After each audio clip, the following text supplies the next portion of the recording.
Kalau kita lihat manifesto 17 tu, yang tu saya faham, yang saya tahu bahawa itu telah pun dirancang dari sejak awal tadi.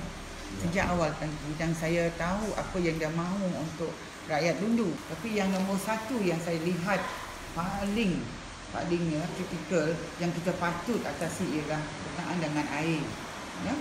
Pipe itu semua, kalau itu yang kita buat, pertama kalinya kita terpaksa bekerja sama dengan kerajaan pusat, bersama dengan pusat, yang mana saya faham Perdana Menteri telah pun mengumumkan betapa pentingnya dan sekian jumlah yang telah diumum untuk membuatkan sesuatu untuk masalah air.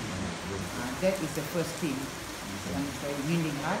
Nombor dua, apabila masalah air yang telah dapat kita tentukan, kita akan melihat dari segi kebajikan juga.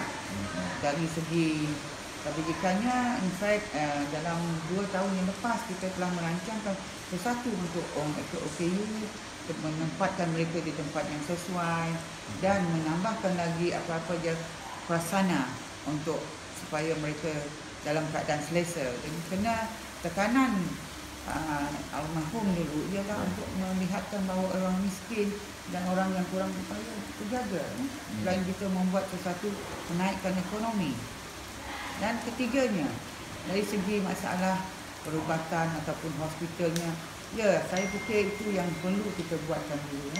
Saya ingin melihatkan sesuatu dibuat, dan saya sendiri akan, kalau insya-Allah kalau dipilih saya menang nanti, saya akan melihatkan kerjasama dengan agensi-agensi di mana saya boleh IFC, which is my priority. Jadi berkenaan dengan Sentek, memang saya tidak ragukan lagi perkara itu memang sedang dibuat oleh Yayasan Sarawak, di mana almarhum dulu adalah pengurusi Yayasan Sarawak sendiri. So that is our inting, supaya belia-belia tu tidak menganggur, tidak tentu pasal. At least kalaupun mereka tidak lulus dalam Form 5 ataupun tidak diiktirafkan masuk universiti, at least they have a college where they can fulfill dia punya cita-cita nak jadi apa. Ini adalah untuk masa depan, belia-belia ataupun generasi baru kita akan datang. Dan satu lagi, kalau kita lihat di manifesto, banyak low-cost housing, semua itu akan memberi manfaat kepada di kawasan, sebab ramai mereka yang tidak ada tentu perumahan, dengan adanya low-cost housing yang dilancarkan oleh YAB, Ketua Menteri kita, dapat lagi memudahkan lagi, especially the civil servant, yang mana kalau kita lihat di masa hadapan, mereka akan bekerja dan bermasakin di Lundu dengan tidak ada masalah pun. Dan lalu satu lagi, kalau lihat dari segi ekonomi, selain daripada Jalan Raya Pen Borneo membukakan keperluan ekonomi, tetapi saya ingin emphasize di sini perlunya agriculture, pertanian, untuk menyarakan hidup mereka, lebih lagi di kampung yang terdekat. Tidak semua mereka yang dapat bekerja dengan kerajaan, tetapi kalau sesuatu pertanian moden ataupun sedikit pertanian kita adakan di Tanjung Datuk, insya-Allah kita dapat majukan. So itulah di antara manifesto yang boleh kita buatkan priority. Yang lain tu infrastruktur, memang sudah dibuat dan akan dibuat oleh pihak kerajaan Barisan Nasional, yang mana mereka pun tahu di mana pentingannya infrastruktur dari hujung sana sampai ke hujung lapas. Jadi agak menarik juga apabila lebuh raya Pen Borneo tu bermula di Teluk Melano, mula di situ, yang sudah pasti sudah akan membuka jajaran. Sudah pasti. Sudah pasti.